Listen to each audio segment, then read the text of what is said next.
நாங்க கல்யாணம் பண்ணிக்க மாட்டோம். ஆனா ஒண்ணா தான் சேர்ந்து வாழுவோன்னு லிவிங்ல வாழ்ந்த பிரபலங்கள் யாரெல்லாம் தெரியுமா? லிஸ்ட்ல நம்ம ஃபர்ஸ்ட் பார்க்க போறது அஞ்சலி மற்றும் ஜெய். இவங்க 2 பேரோட கெரியரும் மொத்தமா சோலி முடிஞ்சதுக்கு காரணமே இவங்களோட காதல் தான். எங்கேயும் எப்போதும் படத்துக்கு அப்புறமா 2 பேருமே லவ் பண்ண ஆரம்பிச்சிட்டாங்க. ரொம்ப வருஷமா இவங்க கல்யாணமே பண்ணிக்காம ஒரே வீட்ல தான் லிவிங்ல வாழ்ந்துட்டு வந்தாங்க. அதுக்கப்புறமா இவங்களுக்குள்ள பிரேக்கப் ஆகி தனித்தனியா பிரிஞ்சு வந்துட்டாங்க. அதுக்கப்புறமா 2 பேருமே தப்பான பழக்கங்களுக்கு அடிமையாகி தன்னோட கெரியரையே சோலி முடிச்சாங்க. ஜெய்ய பொறுத்த வரைக்கும் ஷூட்டிங் ஸ்பாட்டுக்கு வர மாட்டாரு, குடிச்சிட்டு ஊர் சுத்துறாரு, பார்ட்டியிலேயே இருக்காரு அப்படின்னு எக்கச்சக்க குறைகளும் சொன்னாங்க. ஜெய் ஒரு வாட்டி குடிச்சிட்டு ஆக்சிடென்ட் பண்ணதெல்லாம் உங்களுக்கு தெரிஞ்ச கதை தான். இது எல்லாமே ஜெய் அஞ்சலி பிரேக்கப்புக்கு அப்புறமா தான். அஞ்சலியும் ஜெய்யும் அதுக்கப்புறமா பலூன் அப்படின்ற ஒரு படத்துல சேர்ந்து நடிச்சாங்க. ஒருவேளை மறுபடியும் லவ் பண்ண ஆரம்பிச்சிட்டாங்களோ அப்படின்ற செய்தி பரவிச்சு. ஆனா ஒரு பிரஸ் மீட்ல அஞ்சலி இப்ப எங்களுக்குள்ள எந்த ஒரு காதலும் இல்ல அப்படின்னு ஓப்பனாவே சொல்லிட்டாங்க. லிஸ்ட்ல நம்ம அடுத்து பார்க்க போறது ஸ்ருதிஹாசன் மற்றும் சித்தார்த். சித்தார்த் ஆரம்பத்துல சமந்தாவை லவ் பண்ணிட்டு இருந்த கதை நம்ம எல்லாருக்குமே தெரியும். அப்போ சித்தார்த்தும் சரி சமந்தாவும் சரி நம்ம தமிழ் சினிமாவில் புதுமுகங்களா இருந்தாங்க.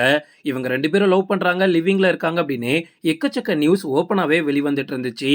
ஆனா இது எதையுமே கண்டுக்காத சித்தார்த் தன்னோட படங்கள்ல மட்டுமே கவனத்தை செலுத்திட்டு வந்தாரு. அதுக்கப்புறமா சித்தார்த் ஓ மை ஃப்ரெண்ட் அப்படின்ற படத்துல ஸ்ருதிஹாசன் கூட நடிச்சிருந்தாரு. உண்மையாவே இவங்களோட பேர் அந்த படத்துல பாக்குறதுக்கு ரொம்ப நல்லா இருந்துச்சு. ஆனா படம் முடிஞ்சதுக்கு அப்புறமா இவங்க 2 பேரும் லவ் பண்ண ஆரம்பிச்சிட்டாங்க. இவங்க 2 பேரும் கல்யாணமே பண்ணிக்காம லிவிங்ல ஒரே வீட்ல வாழ்ந்துட்டு வந்தாங்க. எந்த ஒரு ஃபங்க்ஷன்னாலும் 2 பேரும் சேர்ந்து தான் அட்டன் பண்ணுவாங்க. இவங்களோட லவ் சீக்கிரமே கல்யாணத்துல போய் முடிய போகுது அப்படின்னு நிறைய நியூஸ் வந்துட்டு இருந்த அந்த சமயத்துல கரெக்டா நாங்க பெரிய போறோம் அப்படின்னு அபிஷியலாவே நியூஸை வெளியிட்டாங்க. ஸ்ருதிஹாசனும் சித்தார்த்தும் பிரிஞ்சதை மீடியாலாம் ஹெட்லைனா போட்டுட்டு இருந்தாங்க. லிஸ்ட்ல நம்ம அடுத்து பார்க்க போறது ஏஎல் விஜய் மற்றும் அமலாபால். அமலாபாலோட கெரியர் மொத்தமா இன்னைக்கு காலியாகி கிடக்குது. நம்ம தமிழ் சினிமாவில் கொடிகட்டி பறக்க வேண்டிய நடிகை. அந்த அளவுக்கு அவங்களுக்குள்ள ஒரு டேலண்ட் இருக்கு. ஆனா தன்னோட தப்பான சில முடிவுகள் காரணமா அவங்களோட கெரியரை அவங்களே கெடுத்துக்கிட்டாங்க. ஏஎல் விஜய் இயக்கத்துல அமலாபால் தெய்வ திருமகள் அப்படின்ற படத்துல நடிச்சாங்க. அப்பவே இவங்க 2 பேரும் லவ் பண்ண ஆரம்பிச்சாச்சு. கல்யாணம் பண்ணிக்காம 2 பேரும் ஒன்னாவே வாழ்ந்துட்டும் வந்திருக்காங்க. அதன் மூலமா தான் அவங்களுக்கு விஜய் கூட தலைவா படத்துல ஹீரோயினா நடிக்கிறதுக்கு ஏஎல் விஜய் வாய்ப்பும் கொடுத்தாரு. அதுக்கப்புறமா ஊரறிய அவங்க கல்யாணமும் பண்ணிக்கிட்டாங்க. ஆனா கல்யாணமான சில வருஷத்திலேயே ஏஎல் விஜய் அமலாபால் மேல எக்கச்சக்க குறைகளை சொன்னாங்க.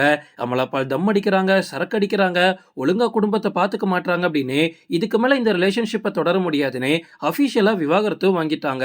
அதுக்கப்புறமா அமலாபாலோட கெரியர்ல எதுவுமே சரியா அமையல. இப்போ அடுத்ததா ஒரு கல்யாணம் பண்ணிக்கிட்டு குழந்தையும் பத்துக்கிட்டாங்க. சொந்தமா ஒரு ப்ரொடக்ஷன் கம்பெனியையும் நடத்திட்டு வராங்க. லிஸ்ட்ல நம்ம அடுத்து பார்க்க போறது நிரோஷா ராம்கி. உண்மையாவே நம்ம தமிழ் சினிமாவில் ஒரு சூப்பரான கப்பல் அப்படின்னு இவங்களை சொல்லுவேன். இவங்களோட லவ் ஸ்டோரிலாம் வேற லெவலா இருக்கும். ஆரம்பத்திலேயே ராம்கியை நிரோஷா லவ் பண்ண ஆரம்பிச்சிட்டாங்க. ராம்கிக்குமே நிரோஷனா ரொம்ப ரொம்ப பிடிக்கும். 2 பேருமே தங்களோட வீட்டோட பெர்மிஷனோட தான் கல்யாணம் பண்ணிக்கணும் அப்படின்னு ஒரு முடிவோட இருந்திருக்காங்க. ஆரம்பத்திலேயே லவ் பண்ண ஆரம்பிச்சிட்டாலுமே இவங்க 2 பேராலையும் அவ்வளவு சீக்கிரம் கல்யாணம் பண்ணிக்க முடியல. ஏன்னா 2 வீட்லயுமே கல்யாணத்துக்கு ஒத்துக்கல. அந்த டைம்ல இவங்க ஒன்னாதான் வாழ்ந்துட்டு இருந்திருக்காங்க. ஆனா கல்யாணம் பண்ணிக்கல.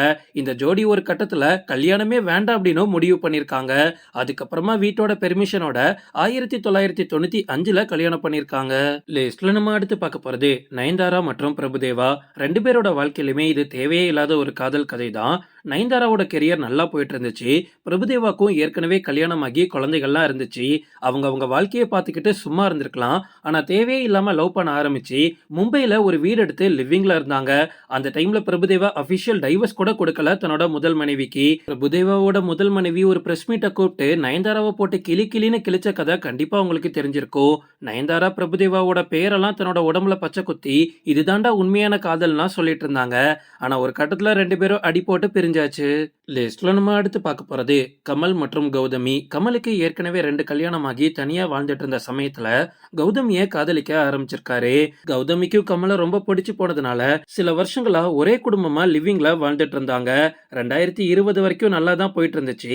ஆனா அதுக்கப்புறமா 2 பேருக்குள்ள வந்த கருத்து வேறுபாடு காரணமா பிரிஞ்சுட்டாங்க. ஓகே ஃப்ரெண்ட்ஸ், இதோட நான் இந்த வீடியோ முடிச்சுக்கிறேன். இன்னொரு இன்ட்ரெஸ்டிங்கான வீடியோல நம்ம சந்திக்கலாம். Stay tuned.